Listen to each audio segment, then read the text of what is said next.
Olá, que alegria imensa é poder compartilhar este momento hoje. Louvado seja Deus pela sua fidelidade inabalável, porque olha só, nós chegamos ao 21º dia. É um marco e tanto. Bom, vamos mergulhar de cabeça neste nosso estudo, porque hoje não é apenas mais um dia comum no calendário. Hoje é literalmente um marco monumental na nossa jornada espiritual e também física. Chegar até aqui, ouvindo e absorvendo essa mensagem, significa ter cruzado a primeira grande montanha desta série devocional de 21 dias sobre como vencer de vez a escravidão da pornografia e da masturbação. E é absolutamente crucial receber esta verdade com todo o coração. Este não é o fim de uma tarefa chata ou extenuante, mas sim o começo glorioso de uma nova história. Sabe aquela atmosfera de peso, aquela condenação constante? Pois é, ela ficou para trás. Hoje, nós celebramos o alvorecer de uma mente renovada e de um espírito fortalecido pela maravilhosa graça de Deus.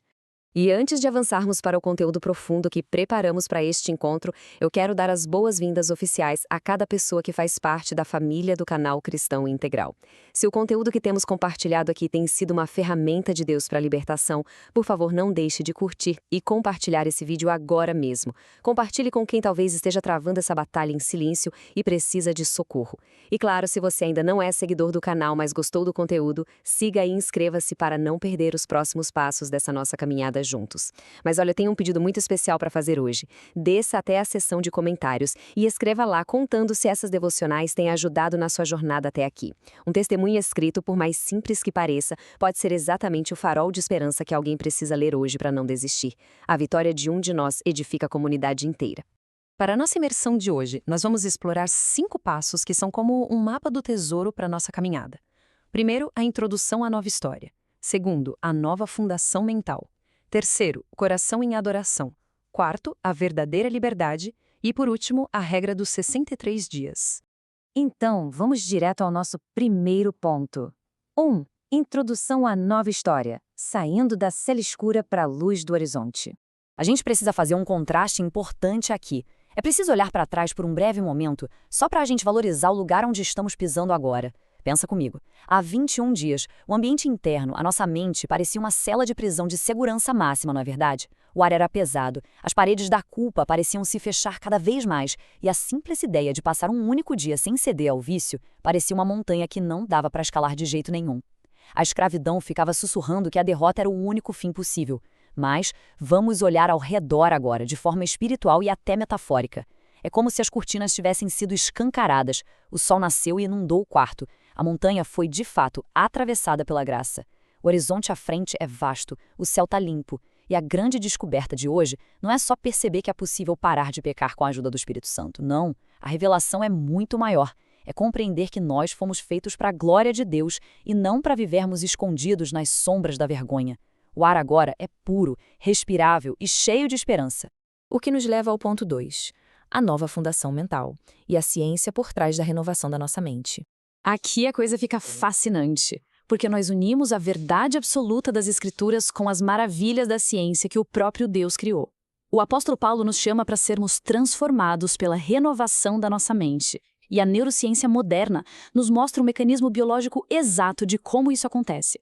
O que estamos vendo aqui é o retrato do que aconteceu no cérebro ao longo desses 21 dias de obediência. O termo técnico para essa pequena estrutura que cresce lá nos neurônios é espinha dendrítica, mas a gente gosta de chamar carinhosamente de cogumelo da memória. Sabe o que é isso? Neurologicamente, o que era só uma trilha frágil lá no primeiro dia, quando a tentação foi resistida com muita dor, agora virou um cogumelo físico e estável. Ao escolhermos repetidamente buscar a Cristo no lugar daquele anestésico barato da pornografia, a neuroplasticidade do cérebro entrou em ação. Uma via neural real, funcional e viva de pureza foi criada. E, ao mesmo tempo, aquela velha estrada tóxica do vício, por não estar sendo usada, começou a passar fome. Ela entra num processo chamado poda sináptica, enfraquecendo dia após dia.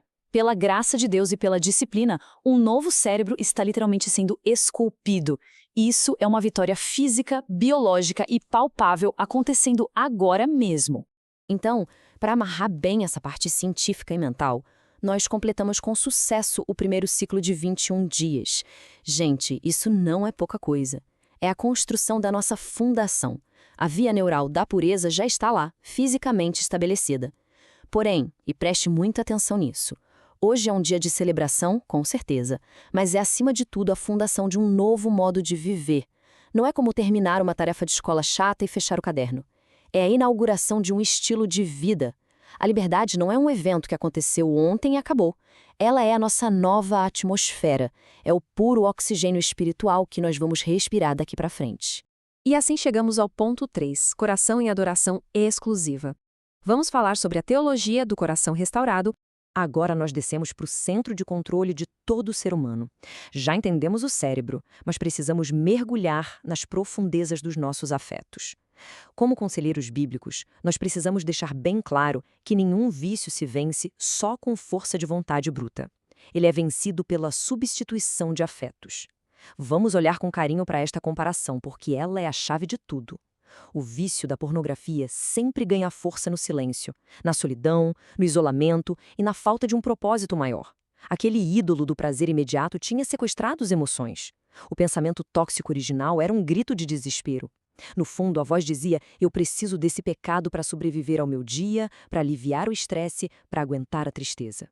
Mas ao longo desses 21 dias, esse ídolo cruel bateu de frente com a beleza infinitamente superior de Jesus Cristo.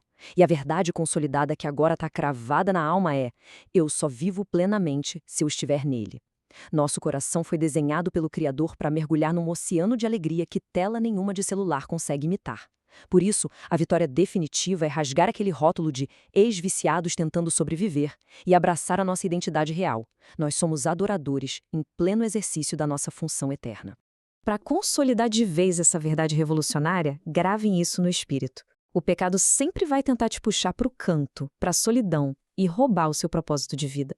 A liberdade, por outro lado, só floresce de verdade quando a gente adora Cristo de forma exclusiva e apaixonada. O famoso pastor Thomas Chalmers chamava isso de o poder expulsivo de um novo afeto. O prazer raso e falso do pecado perdeu a majestade. Ele foi chutado do trono pela beleza irresistível de Jesus. O nosso coração tem um novo rei. Ponto 4. A verdadeira liberdade em Cristo, que é a âncora bíblica da nossa pureza. A gente precisa ancorar todo esse progresso neural e emocional na rocha firme das Escrituras. Porque se a pureza depender só do nosso suor e esforço, ela desmorona no primeiro dia de muito estresse. Olhe para este texto sagrado em João 8,36. Se, pois, o Filho vos libertar, verdadeiramente sereis livres. Perceba o peso da palavra verdadeiramente.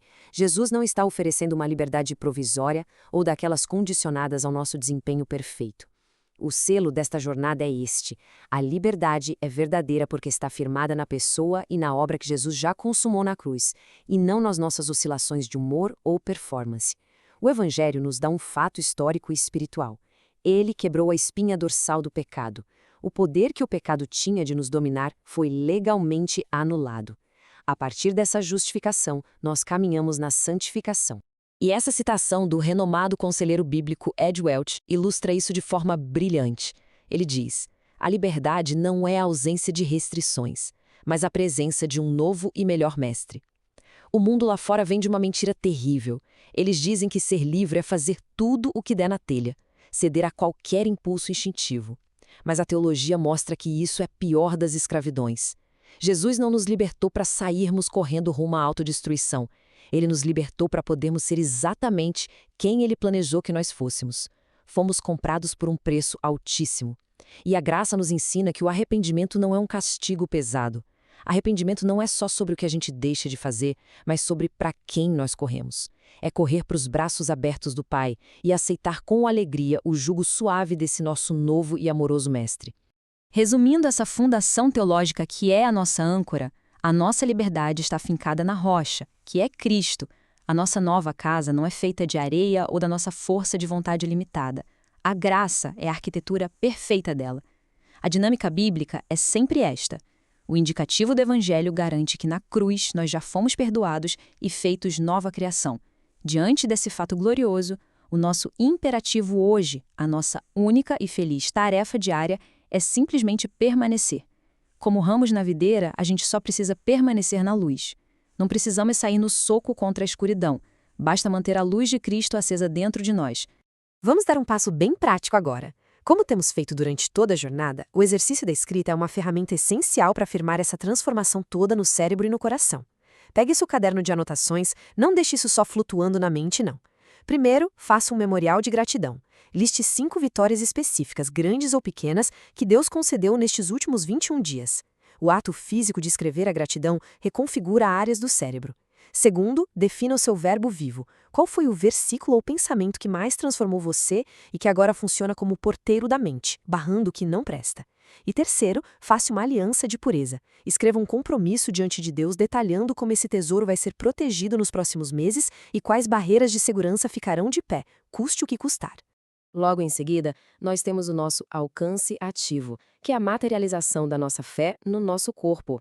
A teologia cristã valoriza o corpo. O nosso corpo precisa acompanhar a decisão que a mente já tomou. A recomendação para hoje é repetir esta declaração pelo menos 7 vezes. O Filho me libertou e eu sou verdadeiramente livre. A minha mente pertence a Cristo, o meu corpo é templo do Espírito Santo e a minha alegria plena e satisfatória está apenas no Senhor. É para falar em voz alta mesmo. E a ação física de hoje é muito intencional. Vá para um lugar aberto ou pelo menos olhe pela janela. Abra os braços num gesto físico de gratidão e rendição, respire fundo e sinta o tamanho do mundo de Deus. É o momento de declarar para as esferas espirituais que não há mais escravidão em quartos escuros, mas pessoas amadas por Deus caminhando de cabeça erguida na luz do reino. E isso nos leva ao quinto e último ponto de hoje, a regra dos 63 dias, consolidando a santidade como segunda natureza. Chegamos numa fase extremamente estratégica. Nós celebramos muito até aqui, com toda a razão, mas o inimigo das nossas almas vai tentar soprar no ouvido que a guerra já acabou e que a gente pode relaxar e baixar a guarda. De jeito nenhum. Olha bem para a importância deste número exato, 63 dias. O dia 21 é espetacular, mas ele é apenas o fim do começo. Neurologicamente falando, 21 dias criam a via neural de forma inicial. É como abrir uma estrada de terra. Mas para que esse comportamento mude de apenas estável para permanente e automático, o cérebro precisa de muita repetição. É o que chamamos de loop de habituação.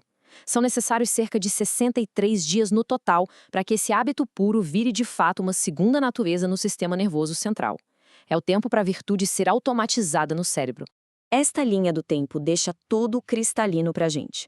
Lá no dia 1, foi aquele início de luta, muito suor, batalha intensa contra os impulsos. Hoje, no dia 21, nós atingimos a via neural estável. Buscar a Deus já está sensivelmente mais fácil do que buscar o pecado. A resistência mais pesada foi quebrada. Mas a nossa linha de chegada para a consolidação de verdade é o dia 63, onde a gente alcança a automação e a segunda natureza. O que isso significa na prática? Significa que lá na frente, num dia de estresse ou cansaço, escolher a pureza e rejeitar a pornografia não vai mais gastar tanta energia mental. A resposta vai ser automática, um reflexo natural de quem somos em Cristo. A santidade vai virar o nosso padrão de fábrica, totalmente regenerado pelo Espírito Santo. Então, o nosso plano de ação não deixa margem para dúvidas. Este é só o fim do começo. Qual é o próximo passo? Nós precisamos repetir essa jornada devocional por mais 2 ciclos inteiros, somando 42 dias até o marco dos 63. E é muito bom revisar as devocionais, prestando atenção em camadas teológicas ainda mais profundas que talvez tenham passado despercebidas na primeira vez. Mantenha a vigilância no máximo, porque a neuroplasticidade nunca dorme. Se a gente parar de regar o cogumelo da pureza, os espinhos velhos vão tentar crescer de novo. Além disso, a alegria cristã não foi feita para ser vivida na solidão. A nossa grande recomendação é compartilhar esse testemunho de vitória com um mentor espiritual ou um amigo cristão de extrema confiança. Mas, preste atenção nessa sabedoria prática de aconselhamento. Ao compartilhar, o foco deve ser sempre a glória de Cristo e a mudança do coração. Não há necessidade alguma de expor detalhes gráficos ou desnecessários do passado que possam servir de tropeço para quem ouve. Manter os muros da nossa comunidade altos, seguros e puros é, antes de tudo, um ato de amor e de cuidado mútuo. Para selar tudo isso, vamos receber esta bênção pastoral tremenda que está registrada na Carta de Judas, capítulo 1, versículo 24. Que essa promessa ecoe no fundo da alma de quem está ouvindo agora. Ora, aquele que é poderoso para vos guardar de tropeçar e para vos apresentar com exultação, imaculados diante da sua glória. Nós não podemos confiar na nossa própria força, no nosso intelecto ou na nossa pura determinação para esses próximos 42 dias. Nós temos que confiar inteiramente naquele que é soberano e poderoso para nos guardar de tropeçar. A mesma graça que nos sustentou quando tudo era temor lá no dia 1 é a graça gloriosa que nos coroa hoje. E é essa exata mesma graça que no último dia vai nos apresentar imaculados, limpíssimos e transbordando de alegria diante da glória do nosso Deus. Para encerrarmos nosso encontro de hoje, eu deixo esta reflexão provocante e super necessária. Como é que você planeja proteger ativamente esse tesouro inestimável da pureza ao longo dos próximos 42 dias? Quais atitudes concretas e inegociáveis vão ser tomadas hoje mesmo para garantir que a mente continue sendo renovada pela palavra? Vamos pensar profundamente sobre isso e tomar decisões corajosas diante do Senhor. Eu gostaria de fazer uma oração por nós neste momento. Pai eterno, sela esta obra tremenda e inegável na vida de cada pessoa que escuta essa mensagem. Que os caminhos de pureza recém-criados em nossas mentes sejam tão sólidos quanto a rocha. Que o Senhor firme os nossos pés nas suas promessas e que os nossos corações nunca mais percam esse encanto pela beleza superior de Jesus. Que essa nova história seja escrita todos os dias com as cores da tua maravilhosa graça. Em nome de Jesus, amém. Parabéns pela jornada até aqui. A boa obra vai continuar. Se este material edificou a sua vida, por favor, siga o nosso canal e curta e compartilhe esse vídeo para alcançar mais corações que precisam de liberdade. Vamos continuar caminhando juntos, porque a jornada da glória está só começando. Que Deus abençoe ricamente a vida de cada um de nós.